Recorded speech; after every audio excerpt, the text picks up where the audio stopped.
Gênesis capítulo de número 18, versículos de números 17 e 18.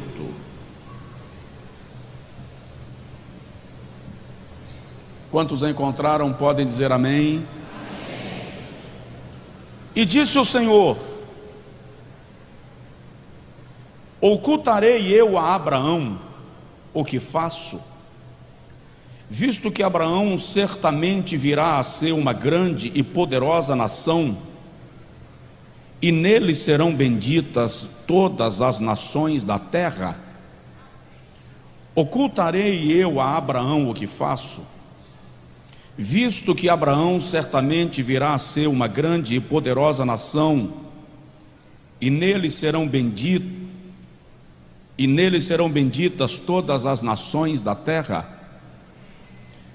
Agora, vire a página da sua Bíblia comigo. Eu quero trazer uma importante informação lá de Lucas capítulo 10.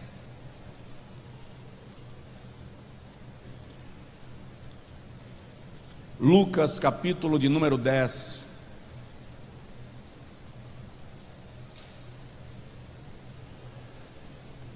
E o versículo de número 19.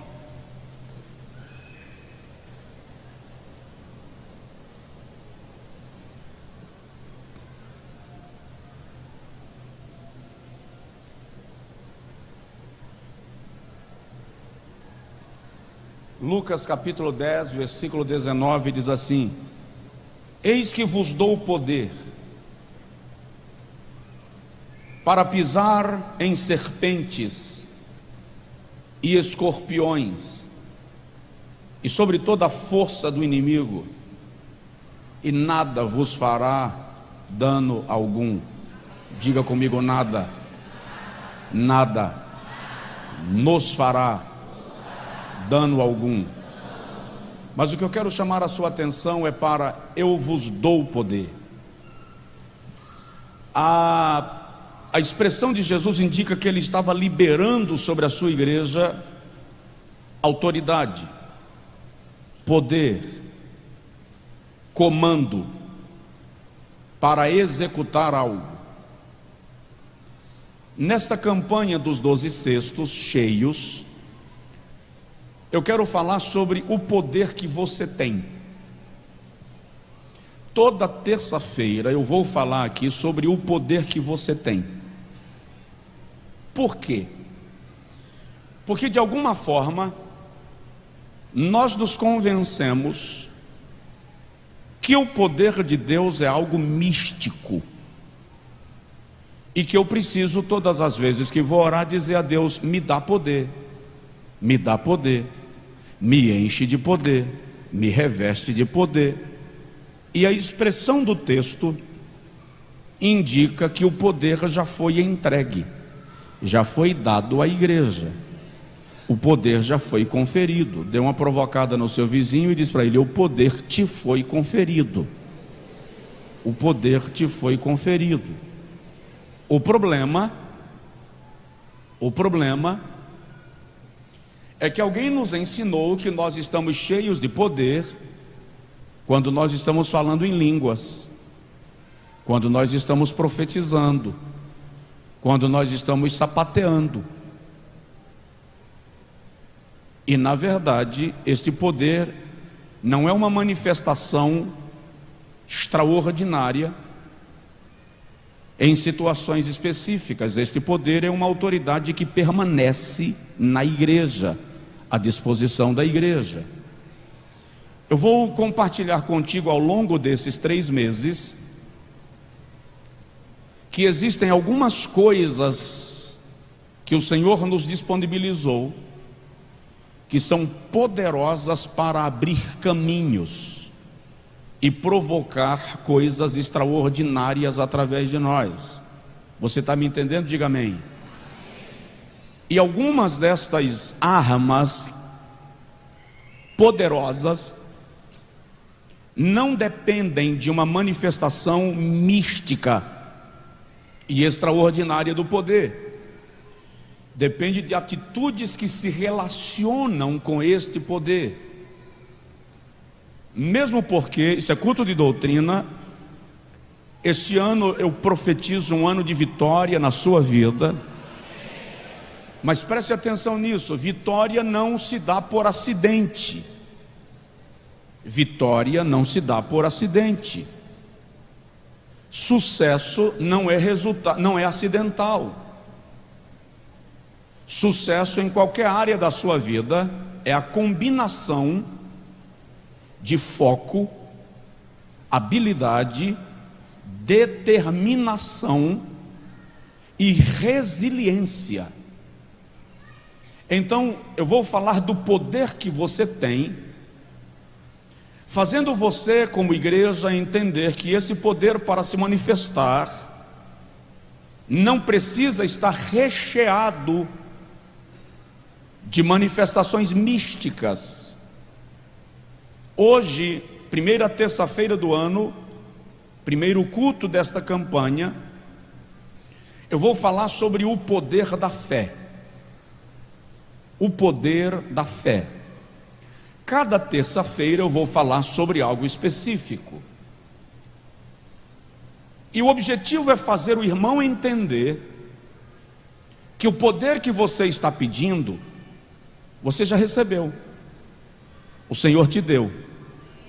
Eu vos dei. Diga comigo, eu vos dei. Isso é uma palavra de Jesus. Provoca o vizinho e fala com ele assim: o Senhor já te deu. Só que se a gente não usa, se você tem o poder que o Senhor te deu, mas você não coloca em ação, ele não vai gerar na sua vida aquilo para o que te foi dado. Uma certa feita, numa escola bíblica, um professor, eu era muito jovem ainda, e lembro que um professor levantou uma questão: o que é mais importante, conhecimento ou poder? E óbvio que num ambiente pentecostal, todo mundo vai dizer que mais importante do que o conhecimento é o poder. Até porque alguns fazem uma interpretação equivocada da fala de Paulo, quando ele diz que a letra mata. E Paulo não está dizendo para você ser, deixa eu achar a expressão certa, ignorante, débil, imbecil. Ele está dizendo que você não pode se aferrar ao conhecimento. Porém, mais importante que o poder é o conhecimento, porque se você não tiver conhecimento, você não saberá sequer que o poder existe. Se você não tiver conhecimento, você não tem acesso a este poder. E se você não tiver conhecimento, você não saberá como colocar em ação o poder que recebeu. Então, eu quero lhe desafiar nesta noite. Você vai encher o seu primeiro cesto de fé. Precisa colocar a fé em ação. E óbvio que se vamos falar de fé, eu preciso dizer que existem alguns tipos de fé revelados na Bíblia. Por exemplo, existe a fé natural. A fé natural é a fé que todo homem tem. Toda pessoa tem algum tipo de fé. Ela está no indivíduo. Tomé um dia disse assim: se eu não colocar a mão na marca da lança, se eu não colocar o dedo no lugar onde o cravo traspassou, em outras palavras, se eu não magoar a ferida, eu não creio que seja ele. Esta é a fé natural, a fé que todo homem pode ter. E muita gente na igreja vive movido por esta fé natural. E esta fé natural não depende da religião que você professa, do credo que você declara. Todos têm esse tipo de fé. Segundo lugar, existe uma fé que é a fé emocional. Fé emocional, que alguns confundem com pensamento positivo. Você está me ouvindo bem? Lá atrás vocês estão me ouvindo bem? Ok. fé emocional, é aquela fé que está movida com a probabilidade. Vou dar um exemplo. Um homem chega para Jesus e diz assim: Senhor, eu quero que o Senhor cure o meu filho. E Jesus diz para ele: eu o curarei se você crer. E ele diz: eu creio, mas ajuda a minha incredulidade. Ou seja, quando tudo está normal, eu creio, mas quando vem a pressão, aí a minha fé é colocada à prova e a minha incredulidade se manifesta. Então tem muita gente na igreja que tem apenas a fé emocional. Você vai ver isso muito nos auditórios comuns, quando, por exemplo, o seu time está na zona de rebaixamento. Quem é torcedor, levanta a mão, que eu quero orar por você. Seu time está na zona de rebaixamento, um gol é suficiente para salvá-lo, e o adversário oferece um pênalti. Então o jogador, o artilheiro do clube, está lá para bater o pênalti, e a torcida está em cima da arquibancada assim, como se isso aqui movesse o mundo espiritual. É apenas a fé emocional, pensamento positivo. Não é esta fé que vai mudar a sua vida, não é esta fé que vai gerar milagres em você. Então, fé natural, fé emocional. Existe o terceiro tipo de fé na Bíblia, que é a fé para a salvação. Ela opera levando o homem a crer que Jesus é o Senhor e único Senhor e Salvador. Pela graça sois salvos por meio da fé. É a fé salvífica, é a fé que opera para o arrependimento. Quarto tipo de fé é a fé como fruto do Espírito. Paulo, escrevendo aos Gálatas, fala da fé, que em algumas versões é traduzido por fidelidade. Fé ali é a fé testemunhal, que me leva a manter-me apegado a Cristo, ainda que a minha vida esteja na linha de risco. Estamos falando da fé para a salvação e da fé que gera testemunho de vida. Mas a fé para milagres é a fé extraordinária, ou fé sobrenatural. Ela está na lista dos dons espirituais, dom da fé. Esta fé leva você a cantar quando todos esperam que você chore. Esta fé esnoba da adversidade, não subestima, mas ela permanece inabalável em meio à dificuldade. Esta fé vê vida onde só há morte. Esta fé vê vitória onde tudo aparenta derrota. É a fé sobrenatural. E eu quero falar nesta noite para você sobre isso, sobre o poder desta fé. E esta fé Deus nos deu, nos conferiu. Como igreja nós recebemos fé, e não dá, sob qualquer hipótese, para falar de fé e ignorar a vida do patriarca Abraão. Não é por acaso que na Bíblia ele é chamado de o pai da fé.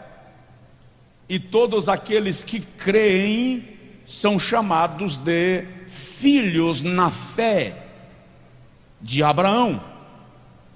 É a fé de Abraão que o leva a uma relação tão íntima de amizade com Deus, de amizade tão grande, que quando Abraão ouve do Senhor a promessa de que ele seria pai de uma multidão, quando ele já tinha 100 anos e a sua mulher 90, e ela era estéril, olha que combinação perfeita. Ele tem 100, ela tem 90, e mesmo na juventude ela já era estéril. E cá entre nós, Paulo diz em Romanos 4 que o corpo de Abraão já estava amortecido. Deu para entender ou precisa falar em português? A Bíblia está dizendo que o corpo de Abraão já estava amortecido, ou seja, está de férias. Assunto encerrado. Mas o Senhor chega para Abraão e diz assim: você vai ser pai. Em Sara eu farei suscitar a tua descendência, e a tua descendência será como as estrelas do céu, e como a areia da praia do mar. E diz a Bíblia assim: e Abraão creu. Ei, e Abraão creu. Diga comigo: e Abraão creu. E quando ele creu, a Bíblia diz, Gênesis 15, que isso lhe foi imputado por justiça, ou seja, foi creditado. Esta fé consolidou, deu alicerce à relação de amizade entre Jeová e o velho patriarca. E essa amizade é tão sólida que quando o Senhor resolve destruir Sodoma e Gomorra, texto que nós lemos, é o Senhor mesmo quem diz: poderei eu ocultar a Abraão alguma coisa? Posso eu agir sem dizer ao meu servo Abraão o que farei, visto que ele será uma grande e poderosa nação, e que nele e através dele serão benditas todas as famílias da terra? O que Deus está dizendo é: eu não farei mistério a Abraão, porque Abraão não é um homem comum. Abraão é um homem de fé, e a sua fé nos aproximou, a sua fé nos tornou amigos, e por causa disso, ele é um homem poderoso, porque eu o farei assim. É uma relação de amizade e comunhão entre Deus e Abraão. E é interessante que, já disse isso em alguns cultos, se nós estamos em Cristo, e fomos atraídos a Deus pela fé, Romanos 4, Paulo diz a partir do versículo 19, que nós somos filhos na fé de Abraão. Diga comigo: eu sou filho na fé de Abraão. E isto significa, está lá no texto de Romanos 4, 19 a seguir, que se eu sou filho na fé de Abraão, subentende-se que as promessas de Deus a Abraão se dizem respeito a mim, porque eu estou debaixo da mesma fé. E se debaixo da mesma fé, debaixo das promessas, porque nós somos justificados pela fé. É só ler Romanos capítulo 4 direitinho, bem direitinho. E quando, porque alguém pode me ouvir dizendo isso e dizer: mas pastor, Romanos 5 está falando da fé para a salvação.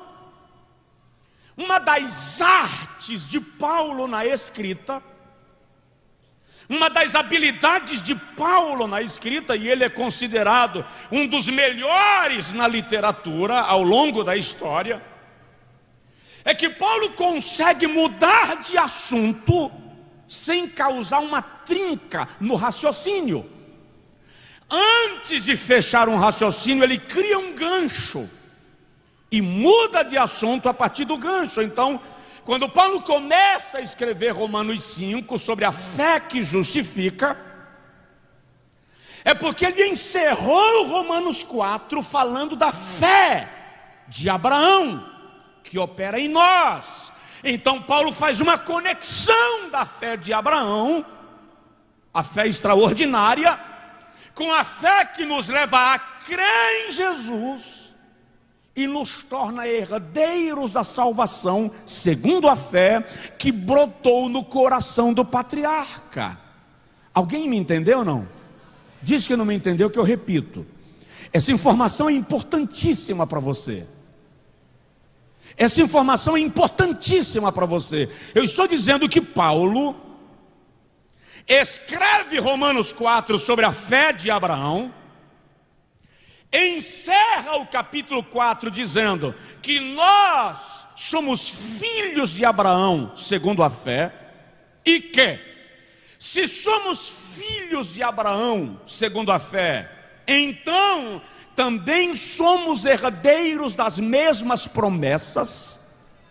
Aí ele faz um gancho disso e começa o capítulo 5 dizendo que por causa desta fé nós somos justificados para a salvação.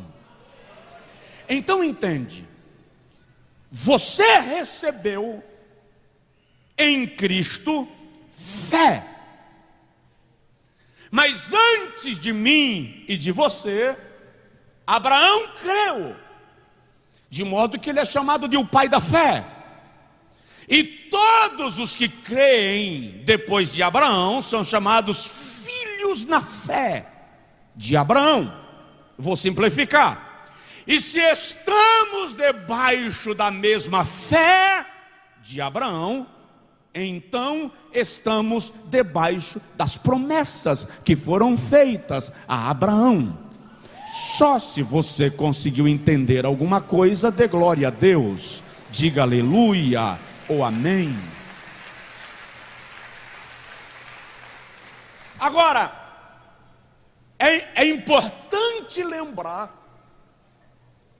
e nisso vem Tiago, com a sua tese, a sua dissertação, porque a epístola de Tiago, preste atenção nisso, os estudiosos entendem que a epístola de Tiago foi escrita numa sentada só.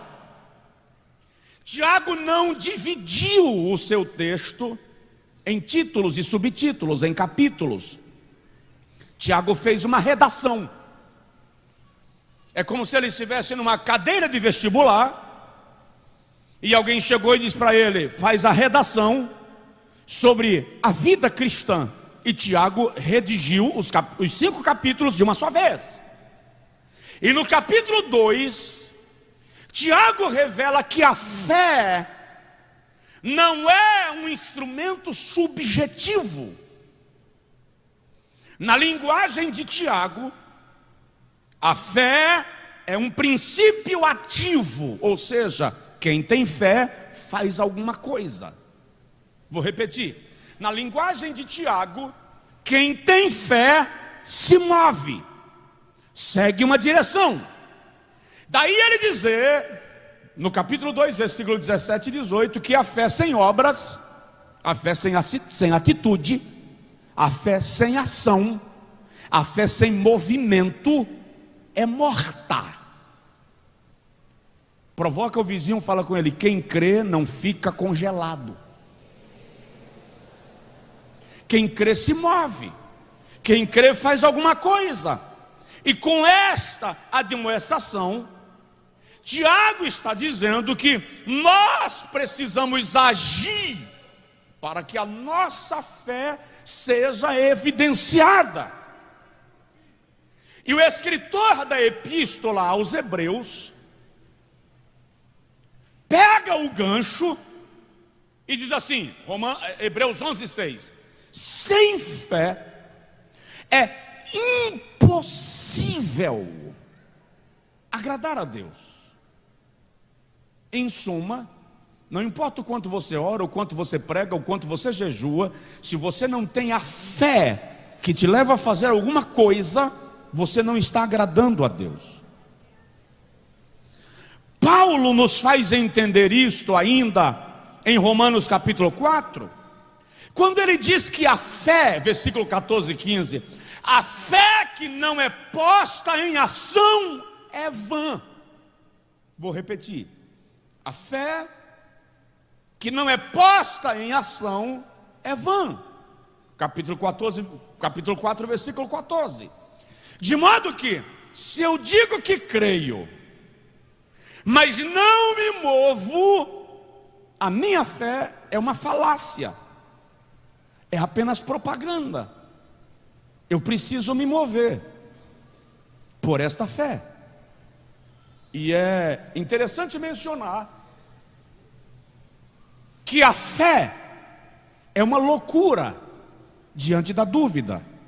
Ou seja, quando alguém ousa agir pela fé, quem não é guiado pela fé considera a ação uma loucura.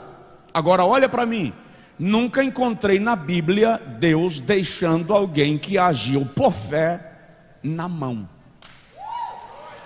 Nunca.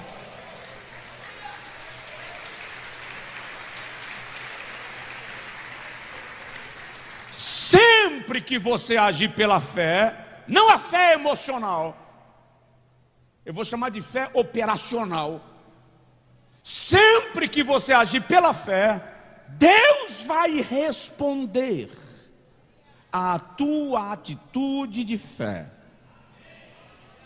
Porque quando você crê, você provoca a fidelidade de Deus. Agora, se estamos falando do poder da fé, então eu quero mostrar para você coisas que acontecem com a gente, e eu serei prático, porque você vai encher esse cesto. Você vai encher esse cesto. Esse ano você vai ser alimentado em fé, fortalecido em fé. A fé vai gerar milagres extraordinários na sua vida. A fé vai te provocar. Eu falei ontem com um pastor por quem eu tenho grande admiração. É um pastor brasileiro que está na Colômbia há mais de 40 anos. E é pastor de uma das grandes igrejas da América Latina. E ontem, quando eu falei com ele, muito rapidamente, ele disse assim: Josué, este ano é o ano dos atrevidos. Deus vai abrir caminhos extraordinários para aqueles que em fé forem atrevidos. Eu disse para ele: estou recebendo esta palavra agora, porque a fé te torna atrevido, ou seja, a fé te leva a tomar atitudes que quem está fora vai dizer: é uma loucura, é muito ousado, é muito atrevido, vai dar com os burros na água. Mas Deus vai olhar e vai dizer assim: só porque você agiu acima da média dos incrédulos e você creu, eu vou respaldar o teu caminho e vou te abrir portas que eu não abri para ninguém. Aleluia. Aleluia. Agora presta atenção, a fé, em primeiro lugar, a fé autoriza você a agir. A fé te autoriza uma ação. A fé te autoriza a sair do lugar. Gênesis 12, versículo 1 a 5, diz assim: Abrão, sai-te da tua terra, da casa do teu pai, do meio da tua parentela, para a terra que eu haverei de te mostrar, e eu engrandecerei o teu nome, te abençoarei, e tu serás uma bênção, e em ti serão benditas todas as famílias da terra, e abençoarei aos que te abençoarem, e amaldiçoarei aos que te amaldiçoarem. Aí o versículo 5 diz assim: partiu, diga comigo, partiu. Partiu, pois, Abrão, conforme o Senhor lhe ordenara. Deus não deu a Abrão um GPS. Deus não deu a Abrão um guia rodoviário. Deus não deu a Abrão um contrato com cláusulas e garantias. Ele diz: sai, e Abraão saiu. A fé dispensa garantias palpáveis. A fé dispensa uma visão realista. A fé apenas se apropria do que Jeová disse. A fé provoca a ação. A fé te tira do lugar. E é interessante nessa experiência específica de Abrão, que a gente percebe que quando você age pela fé, parece que Deus te dá uma certa autonomia de incluir algumas pessoas na promessa. Partiu, pois, Abrão conforme o Senhor lhe ordenara, e levou Ló consigo. Abrão levou Ló. Olha para mim, Deus não repreendeu Abrão nenhuma vez por ter levado Ló. Ló não perdeu a bênção porque Jeová repreendeu Abraão. Ló perdeu a bênção porque era burro. Porque era burro. Ló não entendeu. Que presta atenção, a Bíblia fala da riqueza de Ló, mas não fala da fé de Ló. Eu vou repetir, você não me entendeu. A Bíblia fala da riqueza de Ló, mas não fala da fé de Ló. Por quê?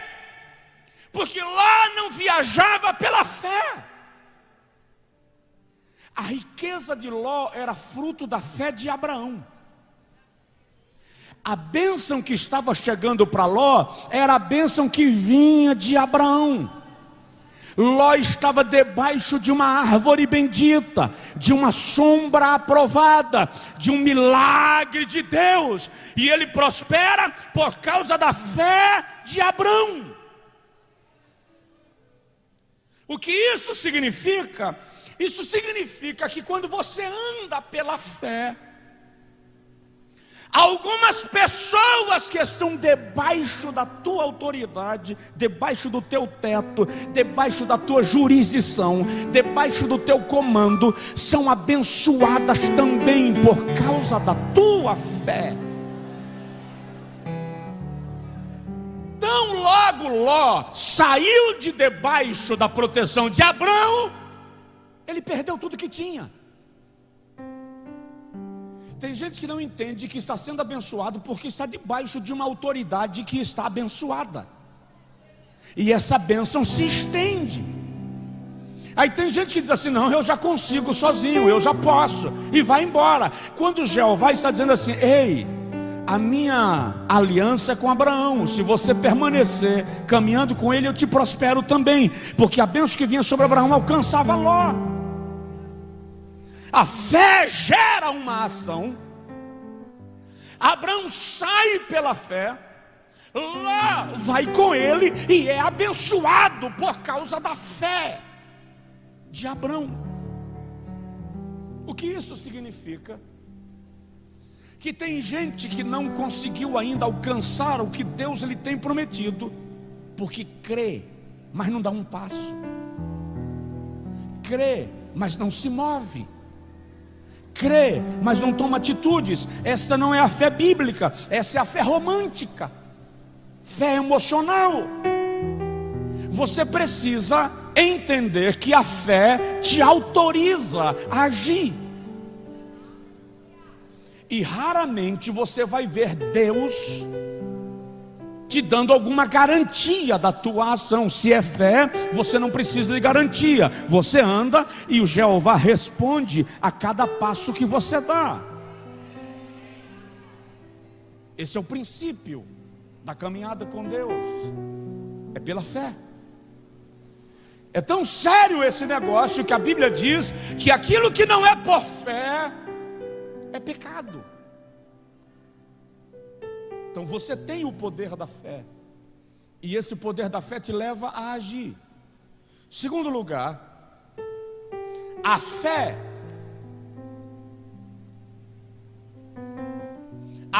ativa responsabilidade. Crer não é se tornar irresponsável. Gênesis capítulo de número 13, versículo de número 2 a 10. A Bíblia diz que o rebanho de Ló e o rebanho de Abrão começou a crescer. E a terra se tornou estreita. E os pastores de Abrão e os pastores de Ló começaram a brigar. Presta atenção, não é Ló e Abrão que estão brigando, são os pastores de Ló e os pastores de Abrão que estão brigando. E por causa daquela briga, o versículo 7, capítulo 13, versículo 7 faz menção dizendo assim: e os cananeus e os perizeus habitavam naquela terra. Presta atenção, o que tem a ver? O escritor está falando que os pastores de Abrão e os pastores de Ló estão brigando. De repente ele para dizer: e os perizeus e os cananeus habitavam na terra. O que tem a ver os perizeus e os cananeus com a briga dos pastores de Abraão e de Ló? O que o escritor está dizendo é que quando você está peregrinando na terra, você é exemplo, você é modelo. Então não deixe que aqueles que são pagãos e não conhecem a Deus veja você debatendo no espaço interno. Não crie briga, não crie mau exemplo. Ou seja, vou trazer para cá, quando a igreja começa a criar briga, contenda, picuinha e joga isso para a rua, o nosso poder de exemplo é comprometido. É questão de exemplo. Vocês estão em terra de pagãos, é isso que o escritor está dizendo. E vocês dizem que servem a Jeová, então sejam exemplo. É isso que o texto está dizendo, porque você virou referência.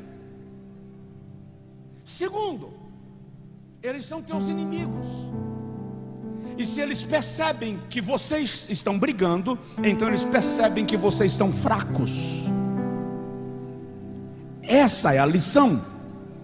Se você quer se fazer forte, se você quiser ser forte em terra estranha, não se divida, porque a divisão enfraquece. Por isso que o escritor faz menção da presença dos perizeus e dos cananeus. Agora, é muito interessante que a fé gera responsabilidade. Olha para mim, a responsabilidade da fé às vezes te obriga a mandar Ló ir embora. Vou repetir. A responsabilidade da fé às vezes te obriga a mandar Ló ir embora. E é interessante, no capítulo 13, versículo de número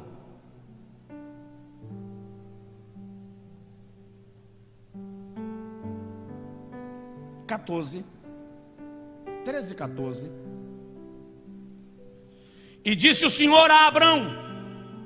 Você está lendo comigo? Está lendo aí? Olha só. E disse o Senhor a Abrão.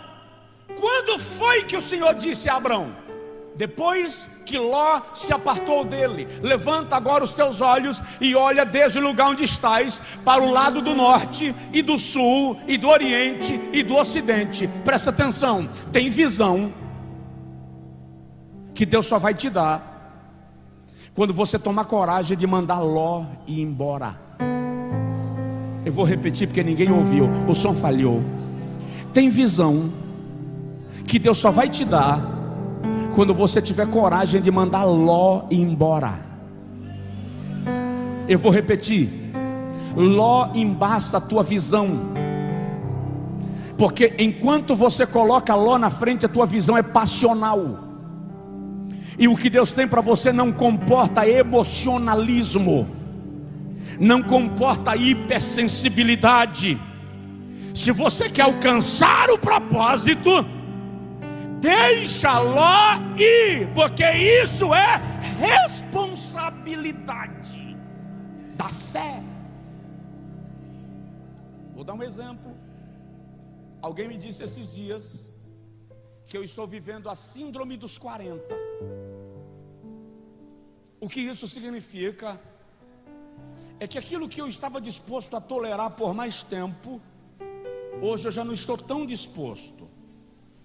Então eu estou chamando a figura e digo assim: ó, você está agindo assim, assim, assim, assim, assim. Decide o que você quer da vida. Muito objetivamente. Você sabe que seu funcionário está lhe lesando, lhe roubando, e você fica: Senhor, faz ele pedir demissão, me livra dela, Jesus. Não, não, não, não. Isso não é fé. Isso é idiotice. Fé é você chamar o funcionário. Está aqui meus cálculos, indica que nós não estamos falando o mesmo idioma, não tem mais condição de você permanecer na empresa. Já fiz as tuas contas, estou te demitindo, passa no setor pessoal e nós vamos fazer a rescisão, homologação, vou pagar teus direitos, vai em paz. Mas eu não estou disposto a pagar. É melhor pagar e se livrar do prejuízo que está por vir, do que ficar com Ló dentro de casa estragando o rebanho inteiro.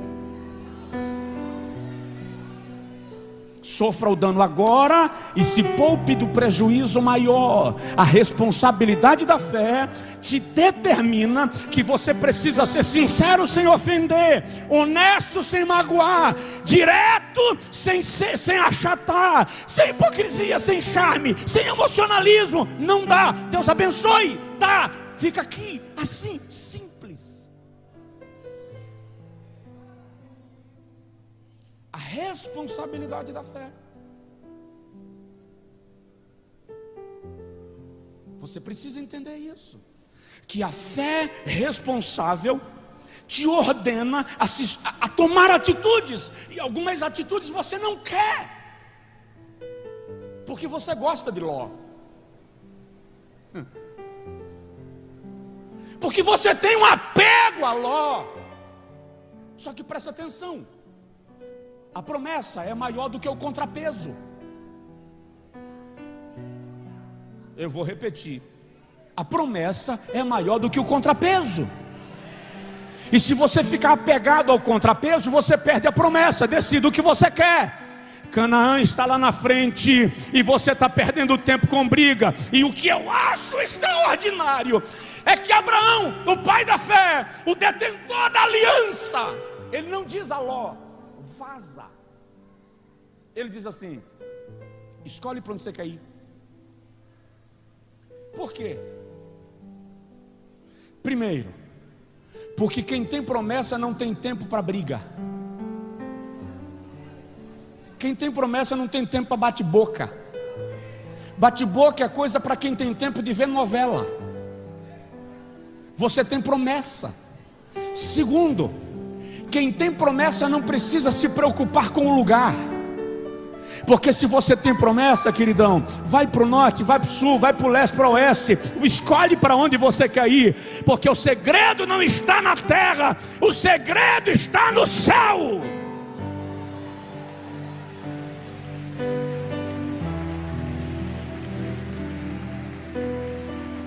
Aleluia! Então a fé te leva a agir com responsabilidade. De alguma forma você precisa se mover.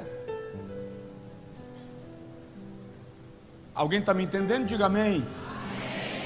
Terceiro lugar, estou falando do poder que você tem. E você tem o poder da fé. Diz aí: eu tenho o poder da fé. A fé te torna possuidor de promessas impossíveis. A fé te torna possuidor de promessas impossíveis. Não dá para alcançar, não está acessível a mim, mas pela fé. Gênesis 14. 5 reis se reúnem e guerreiam contra 4 reis. E entre os 4 reis estão os reis de Sodoma e de Gomorra, onde Ló habitava. O texto diz que os 5 reis venceram os 4. É uma questão de lógica, de matemática. Saquearam as cidades e levaram a todos cativos. E entre eles levaram a Ló e os seus bens e a sua família. E a notícia chegou a Abraão. E disseram a Abraão da guerra e que Ló havia sido levado junto. E Abraão reuniu da sua casa 318 homens. E disse: vamos à guerra. Nós vamos resgatar o meu sobrinho Ló. Presta atenção. São 5 reis que já derrotaram 4 nações. Então Abraão com 318 homens representam o quê? Nada. Mas Abraão vai. E olha para cá. Pela fé você pode enfrentar Golias. Pela fé você pode entrar em batalhas que você não tem chance de vencer.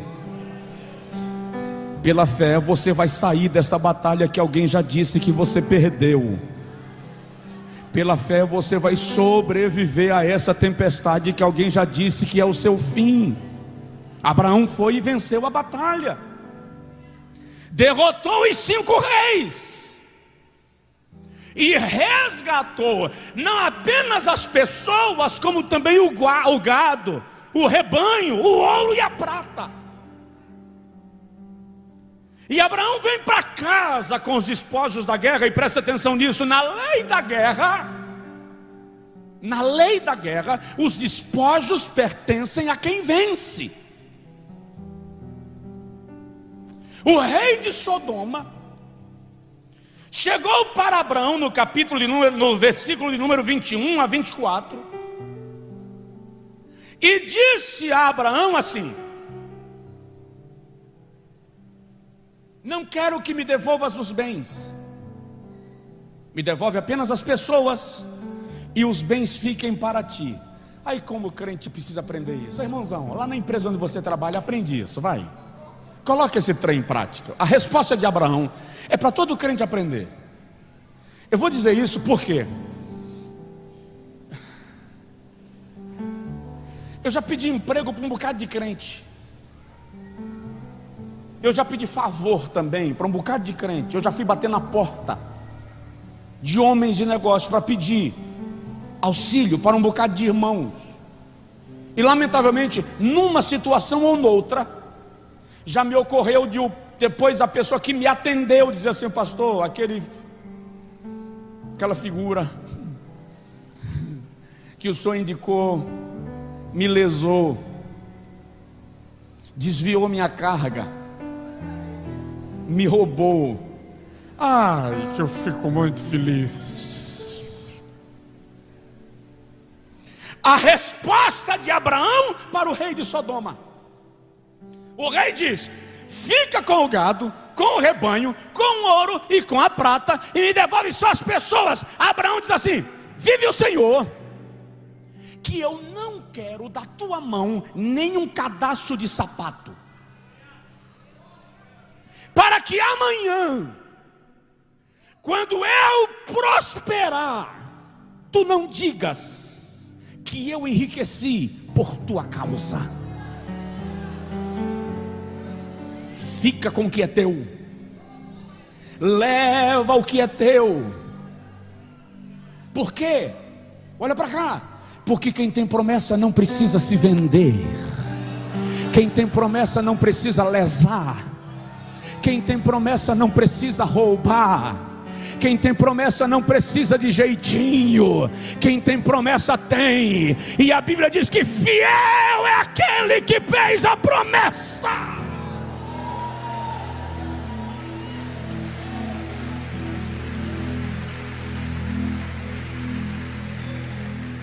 Abraão sabia que a promessa era maior do que a riqueza de Sodoma.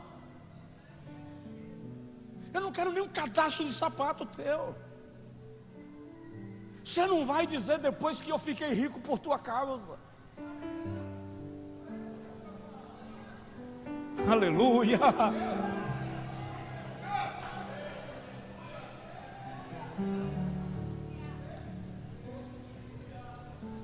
Não lesione ninguém,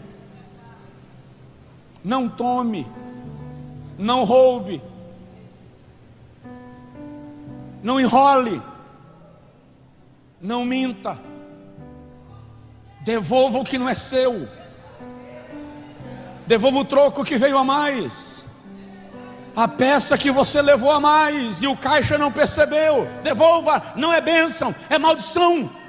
Ei! O que Deus tem para você é para você, e Ele vai fazer chegar na sua mão.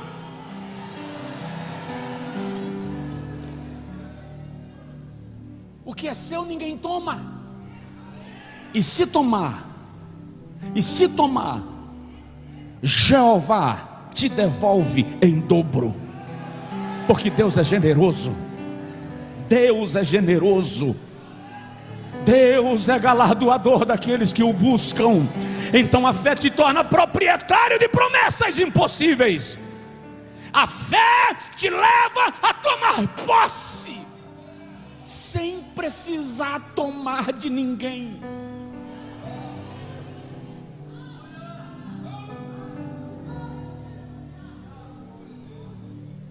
Vamos terminar? 2018, ano de avivamento e de multiplicação. Nós estamos na campanha dos 12 cestos, e o cesto vai encher. O cesto vai encher. Eu vou falar mais uma vez, tem gente que não ouviu. O cesto vai encher. E Deus te deu poder para isso. Que poder, pastor? Estou falando sobre isso, o poder que você tem, o poder da fé. E olha para mim, que eu tenho uma dica legal para você. Cada vez que você disser assim: Jeová, aumenta a minha fé, Ele permite uma tribulação, porque a Bíblia diz que a tribulação produz a paciência. Todas as vezes que você precisa aumentar a fé, vem um desafio, porque é o desafio que exercita a fé. Já foi numa academia? Já percebeu que depois de 60 dias treinando regularmente, os músculos começam a ganhar outro desenho? A fé. À medida que você vai enfrentando luta, a fé vai delineando, vai lapidando, vai melhorando. Eis que te digo. Presta atenção. O cesto vai encher, mas você precisa colocar em ação a fé, o poder da fé. Diga comigo: Senhor, revela a mim o exercício da fé. Eu preciso terminar e ter umas 3 coisas a falar. A fé te torna determinado. A fé te torna determinado. Você não pode recuar só porque o cachorro rosnou, só porque alguém disse que o lugar não é para você, que você não tem capacidade. Você não pode recuar só porque alguém riu de você, só porque você não conseguiu na primeira tentativa. A fé te dá uma determinação tão extraordinária que você cai, levanta, sacode a poeira, respira e volta. Determinação. Gênesis capítulo de número 14, versículo de número 18 a 20. A Bíblia diz que Melquisedeque, rei de Salém, ouvindo falar do que acontecera a Abraão, veio para abençoar a Abraão. E é interessante, Melquisedeque não veio buscar nada de Abraão, veio trazer. Quem tem fé não vai lá buscar, vai lá levar. Provoca aí o irmão do seu lado e fala assim: você é agente de bênção. Você é agente de bênção.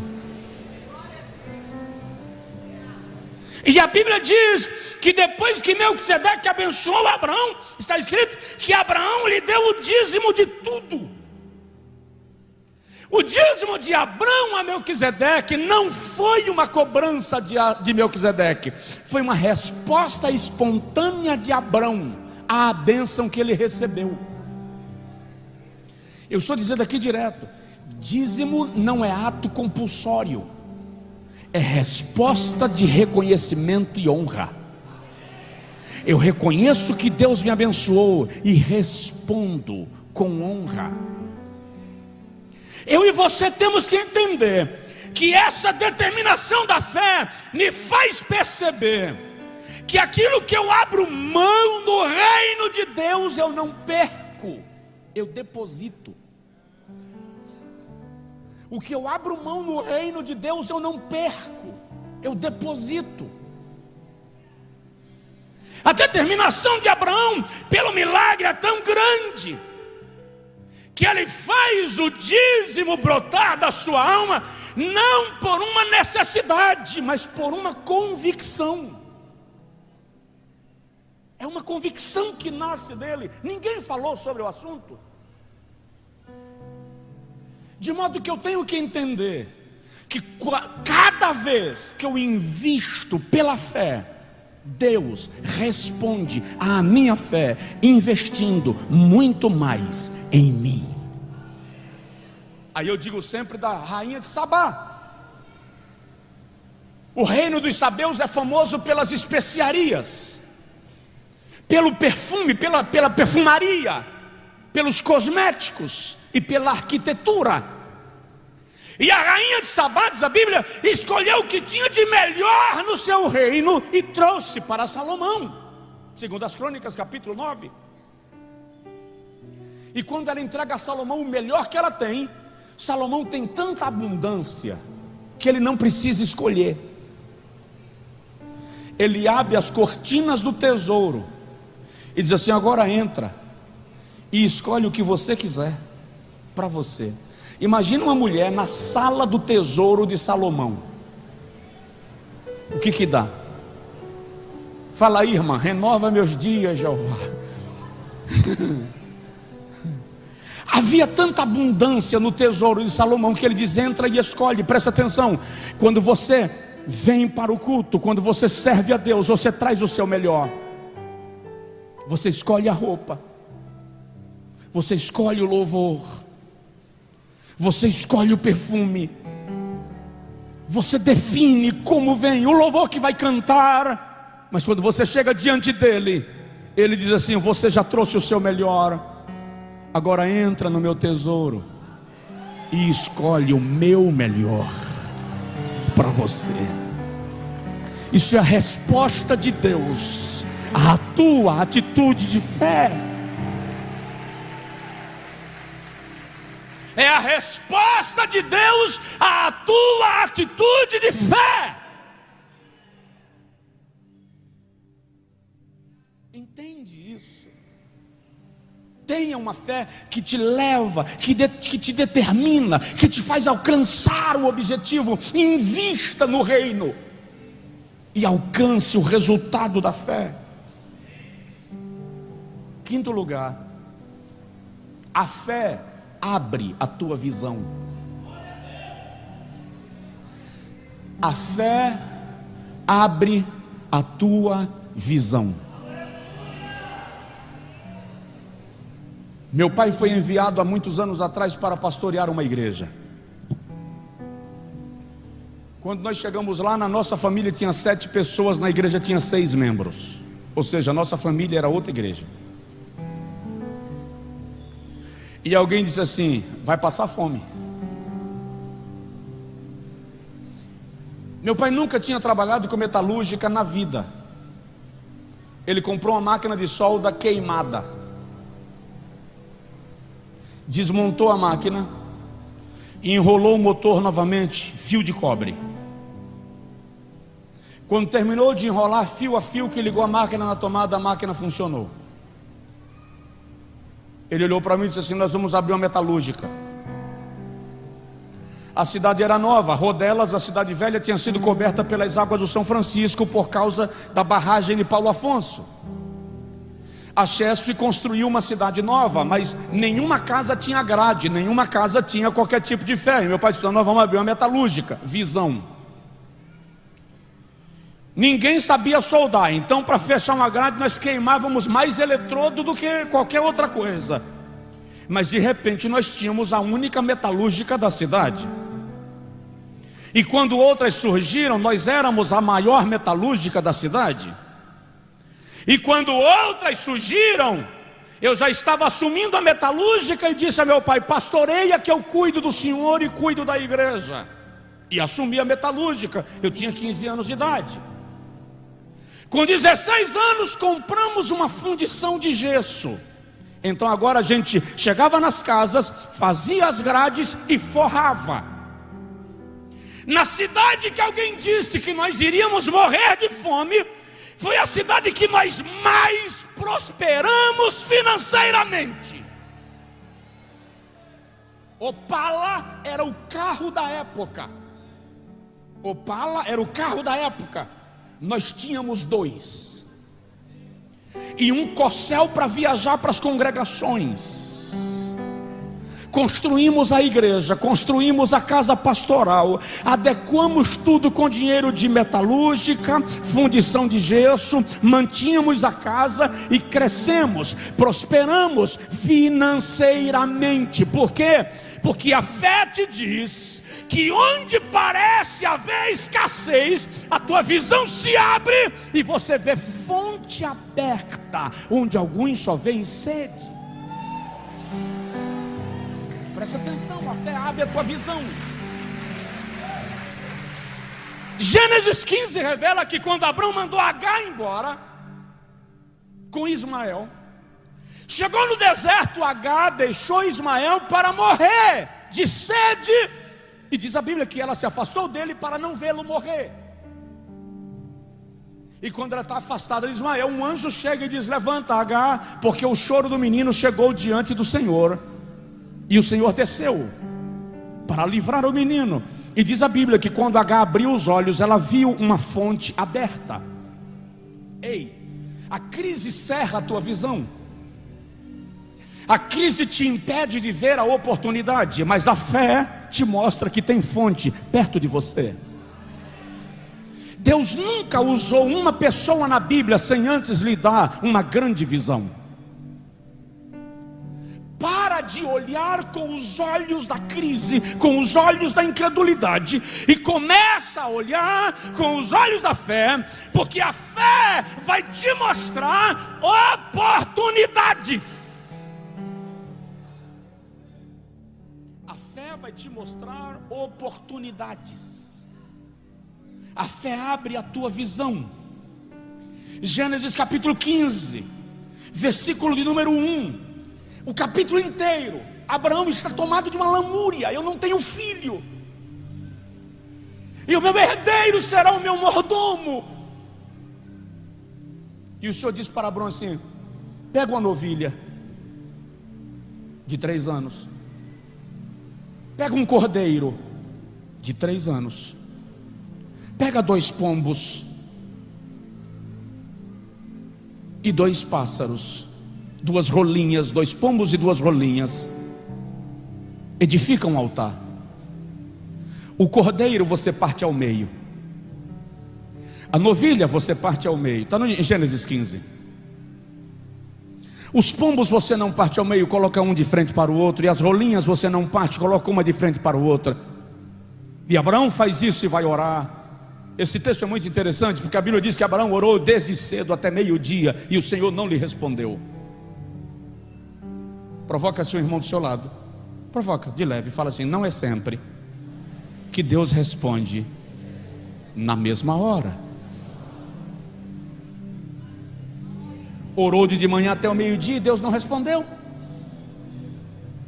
À tarde não deu para orar mais. A Bíblia diz que a tarde de Abraão foi enxotando as aves de rapina que estavam querendo invadir o seu altar. Ai, quanta gente que já orou, já jejuou, já clamou, o ano venceu e a resposta não chegou. E agora tudo que você tem é a visão de aves de rapina tentando roubar teu sacrifício. E a Bíblia diz que no final da tarde Abraão foi tomado de grande angústia e de densas trevas. Está escrito. Quando Deus demora a responder, e as aves de rapina começam a tomar o teu tempo, e você não ora mais, porque tudo que você vê é ave de rapina. O cansaço te abate, e você é tomado de sintomas de depressão, angústia, nuvens densas, trevas descem sobre o sacrifício. E a Bíblia diz que Abraão dormiu de angústia. Ei, dormiu de angústia. E quando ele dorme, o Senhor desce sobre o altar e incendeia o sacrifício. Abraão não viu Deus descer. Abraão acordou com o cheiro da fumaça. Ei, você não entendeu?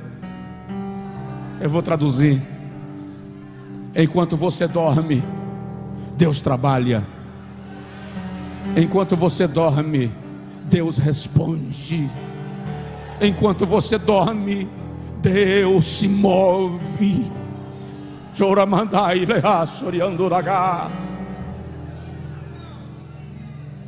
E quando Abraão acorda do seu sono por causa da fumaça, ele tem a visão. E Deus lhe diz: eu darei a ti toda esta terra que os teus olhos contemplam, do norte ao sul, do leste ao oeste. Saiba que a tua descendência será peregrina em terra estranha por 400 anos, mas eu me lembrarei da aliança que fiz contigo, e descerei para livrar a tua descendência. E sabe o que é interessante nisso? É que o Senhor diz a Abraão: o tempo que a tua descendência vai ficar servindo em terra estranha é o tempo que a medida do pecado, da iniquidade dos amorreus se enche. Capítulo 15, versículo 16. Esse versículo me revela algo que não está exatamente dentro do contexto do que nós estamos falando, mas eu quero lhe traduzir rapidamente. Existe um nível de tolerância de Deus com a iniquidade de um povo, e enquanto a medida não se enche, Ele tolera tudo que esse povo pratica. Mas Ele está dizendo: até que se encha a medida, até que esgote o nível de tolerância. O tempo da demora é o tempo que a justiça de Deus se aplica. Porque o que Deus vai entregar na sua mão, ninguém vai ter argumento para dizer que é ilegal. Ninguém vai ter argumento para dizer que não era para você. Ninguém vai ter argumento para dizer que você não podia. Deus vai deixar o ciclo fechar, o tempo se cumprir. E quando o tempo se cumprir, ninguém vai ter argumento contra você.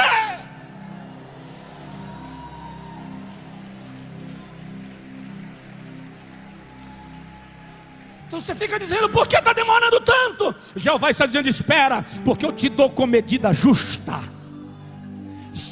espera, porque eu vou te dar e vou silenciar os adversários. Ninguém vai questionar. Se você estivesse entendendo o nível da revelação que Deus te deu agora, se você compreendesse o nível da revelação e consolo que Deus te deu agora, aleluia, aleluia. Ei, espera as coisas se organizarem, espera as coisas se ajustarem. Deus está trabalhando no tempo em teu favor. A fé abre a tua visão, a fé te mostra que Deus está agindo. Aí eu tenho que parar.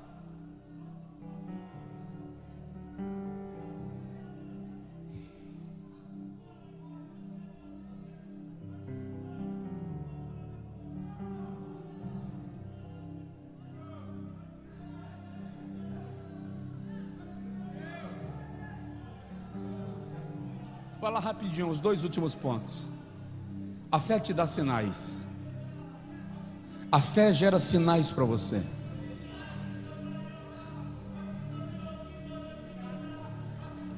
A fé gera sinais.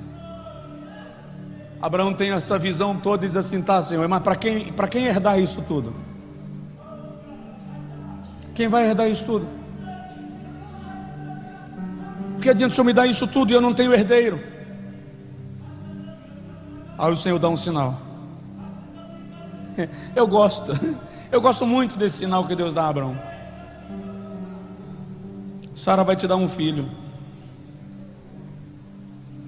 Eu gosto por causa do momento que Deus faz isso. Parece que Sara mais Abraão estavam meio rusgados, porque lá fora estava 60, 70 graus de temperatura, era meio-dia. E Abraão preferiu ficar lá fora do que dentro da tenda com Sara. Cá, ó. Quando o cara prefere ficar no sol de 70 graus do que dentro de casa com Sara, o negócio em casa está pegando fogo.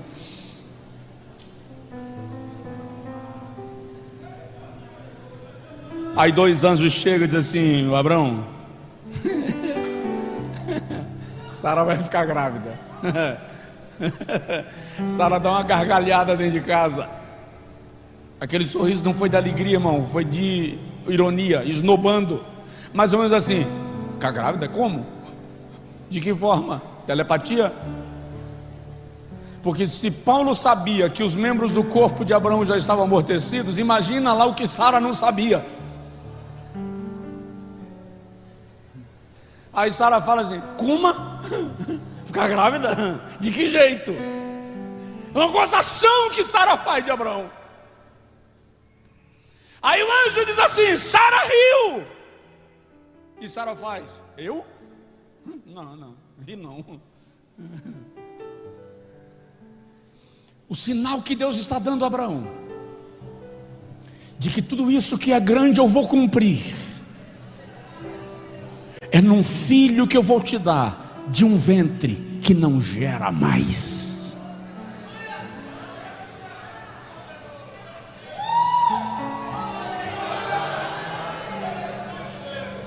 Ei bagai fasuri manda lagai lebat fasurias.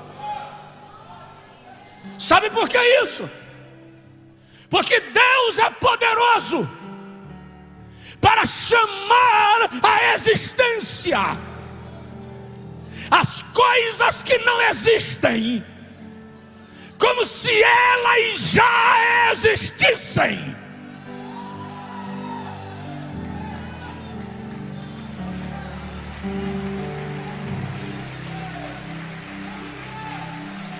Fica atento aos sinais, irmão. Fica atento aos sinais, porque provavelmente Deus não vai estender um painel de LED na sua frente. Ele vai lhe dar pequenas placas de sinalização que te indicam a direção a trilhar.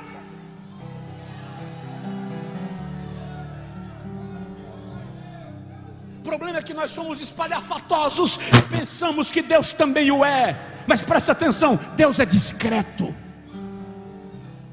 Ele cria o universo inteiro e só depois cria o homem. Por quê? Porque Ele cria discrição. Deus não precisa de plateia para fazer milagre. Deus não tem problema de autoafirmação. Então Ele não precisa fazer para as pessoas verem. Ele vai te dar pequenos sinais, placas discretas. Só você vai ver. Porque o sinal é para você, não é para a multidão. Eu gosto do relato de Daniel, no capítulo de número 10, quando ele diz assim: todos ouviram a voz, mas só eu tive a visão. A visão não é para todo mundo. A visão é para quem tem a missão. A visão é para quem tem a promessa. A visão é para quem está direcionado a ir a algum lugar. Deus vai te dar uma visão, Deus vai te dar um sinal, Ele vai te dar uma placa, Ele vai te mostrar alguma coisa, e ninguém vai ver, ninguém vai entender. Ele vai tirar do útero que não gera a vida que você espera.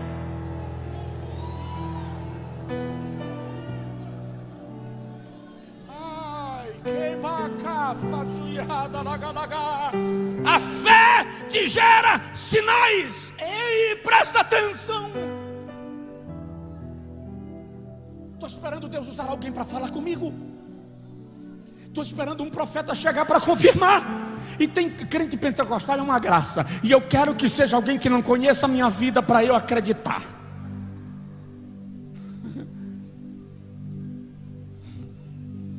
Não busque lá fora o que Deus já gerou dentro de você.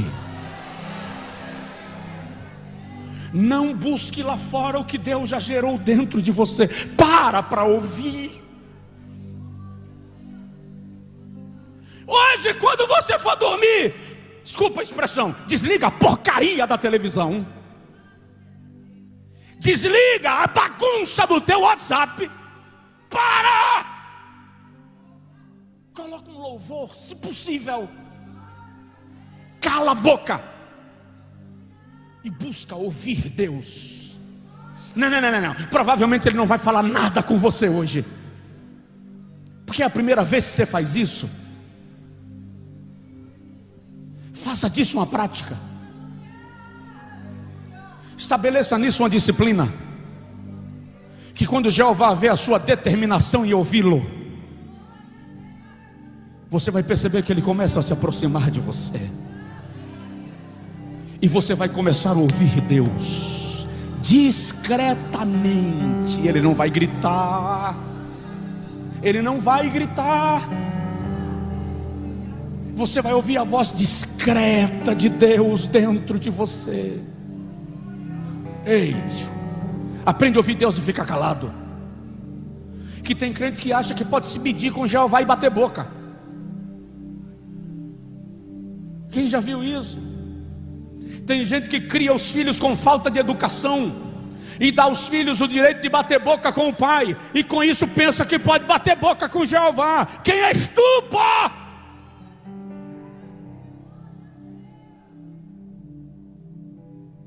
Ouve. A fé vai gerar sinais. Eu encerro. Deus vai te dar sinais. Deus vai te dar sinais.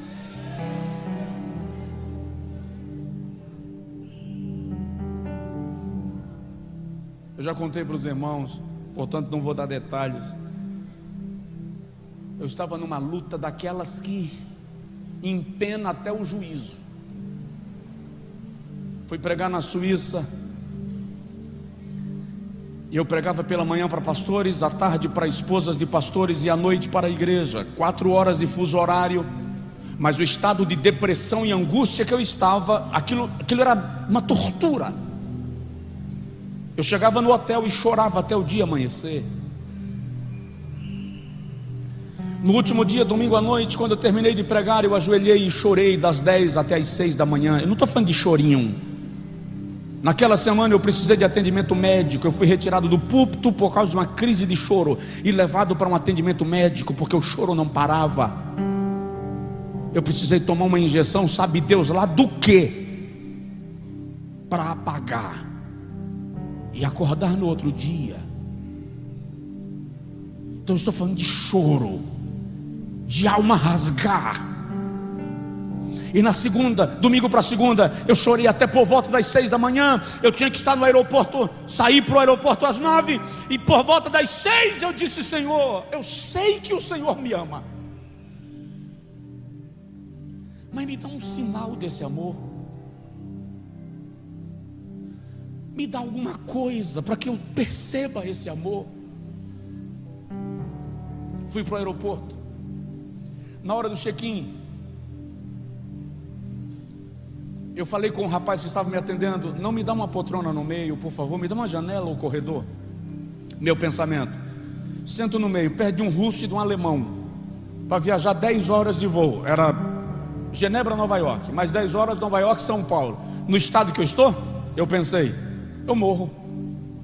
Pelo menos eu encosto na janela, olho para a nuvem e choro. O camarada, como um bom europeu, fez assim: só tem meio, serve? Serve, eu quero ir embora, fazer o quê? Mas quando ele me entregou o cartão de embarque, minha passagem era na classe econômica. No cartão de embarque veio lá classe executiva. Eu percebi: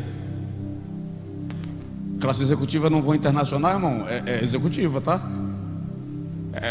É coisa bonita.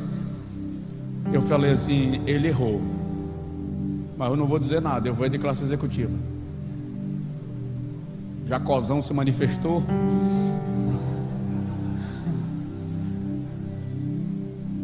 Cheguei na fila da classe executiva. Na hora de embarcar, entreguei meu cartão de embarque. A moça colocou o cartão na maquineta, o cartão entrava e saía. Só que ele tinha que ir lá do outro lado para conferir e voltar. Ele foi e não voltou. A moça tirou do outro lado e fez assim: sua passagem não é na classe executiva. Sabe quando a casa cai? Caiu. Eu pensei: casa caiu. Sangue subiu para o cérebro. Ela deve ter demorado uns 3 minutos para resolver o problema, mas pareceu 30. Ela disse: me aguarde que eu vou resolver. Eu fiquei com a vergonha. Ela voltou toda sorridente e disse assim: é de fato, sua classe não é executiva, o senhor é da primeira classe. Eu disse assim: como? O senhor é da primeira classe. E ela já colocou o cartãozinho voltou e ela me entregou. Eu peguei o cartão e falei assim: tem certeza? Ela disse: sim, o senhor vai na primeira classe. Passei. Quando eu entrei no corredor que me dava acesso à aeronave, Deus falou comigo e disse assim: você me pediu um sinal do meu cuidado, eu estou te dando um. Deita e dorme.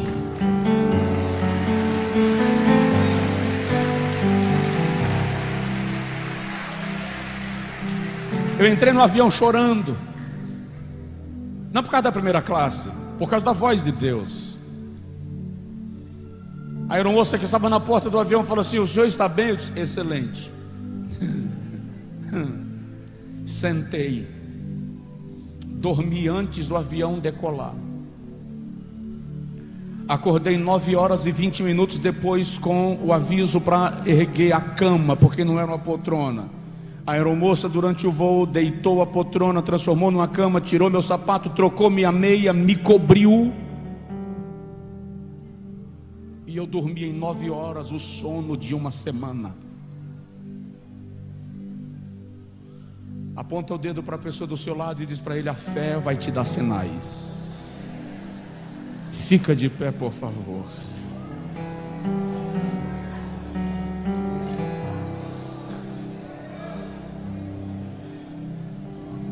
Presta atenção. O Senhor pede a Abraão um sacrifício de uma bezerra, de uma cabra, de um carneiro, de uma rolinha e de pombos. Não vou dar detalhes, mas cada um desses animais tem um simbolismo na cultura judaica, porque a fé tem um código. Uma das coisas que eu e você precisamos entender é qual a maneira que Deus trata com a gente individualmente, porque Deus tem uma forma de tratar comigo que não é necessariamente a mesma forma que Ele trata com você. Há um código de relacionamento, e a fé tem um código. Descubra a maneira como Deus fala contigo. Descubra as formas que Deus te dá sinais. Descubra. Por exemplo, e não vou lhe dizer porque não convém, mas no dia que eu vou pregar, eu sei o dia que Deus vai me usar de maneira especial. Há algo, não vou te dizer. No momento que eu estou encerrando a pregação, que Jesus vai salvar almas, tem algo que Ele gera em mim.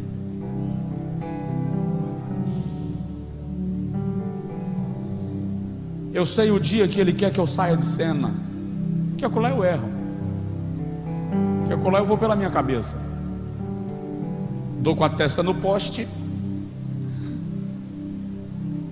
Mas Deus tem formas de se comunicar contigo. Identifique o código do relacionamento entre você e Deus. Para de se guiar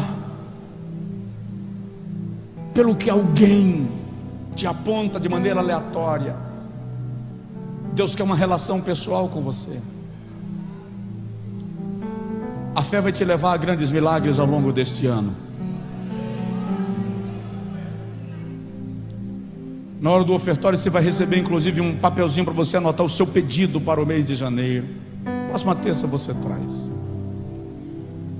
Nós vamos ficar orando acerca disso. E você pode colocar no seu papelzinho assim: Senhor, o meu pedido para janeiro é que o meu cesto seja cheio de fé. Poder da fé. Semana que vem eu falo de algum outro, mas eu e você precisamos colocar nossa fé em ação. Ore comigo agora e diga para o Senhor: eu quero a experiência da fé, a vida pela fé, porque a tua palavra diz que o justo viverá da fé. A tua palavra diz que a fé é o firme fundamento das coisas que se esperam e a prova das coisas que não se veem. Fé sem ação é vã. Tiago diz isso e Paulo também. Então coloque a sua fé em prática. Tome atitudes da fé. Senhor, eu preguei a tua palavra.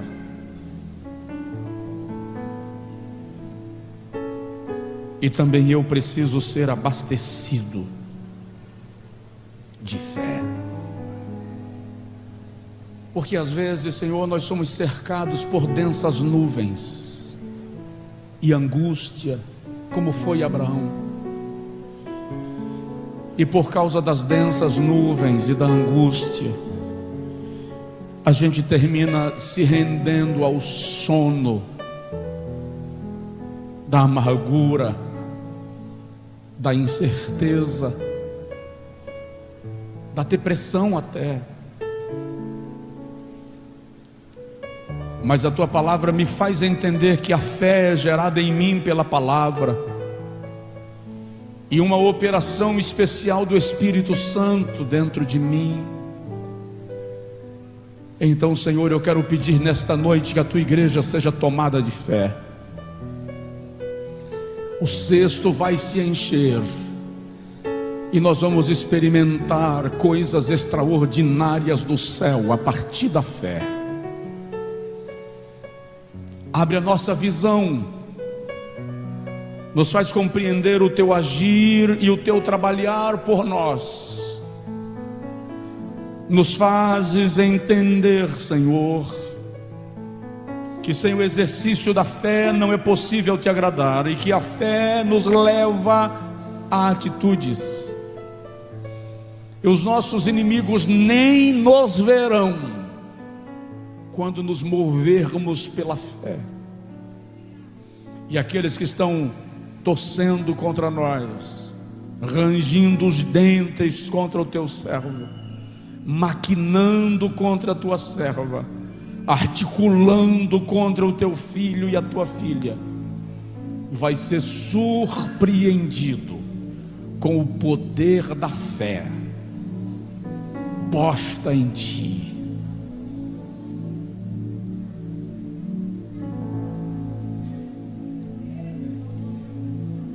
Provoca-nos, Senhor, para milagres. Nós queremos te ouvir, nós queremos te sentir, nós queremos te perceber pela fé.